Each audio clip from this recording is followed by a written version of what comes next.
चाषी भाई मानक मोर नमस्कार। आपण मैंने देखुवे आम छेली को लुण दिखाई खायापी गोटा लुण बगड़ा लुण जोटा से दिखाई तापर आउ गोटे कथा भी अच्छी आमर लोकोक्ति गोटे अच्छी जे आज जार भोजी थाए कहुए आज मुझ तुम भोजी खाई लुण पानी पीकी अच्छी तो सही कनसेप्ट छेली मान भी लागू हुए। लुण पानी इन द सेन्स आम तो पानी देवानी लुण देदेले छेली लुण खाइले अधिका शोष हम से माने अधिका पानी पीया इच्छा करेंगे।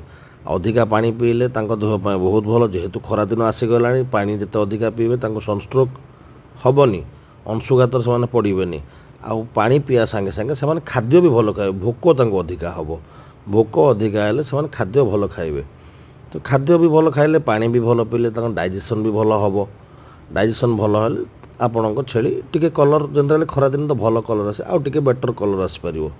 एटा थिला।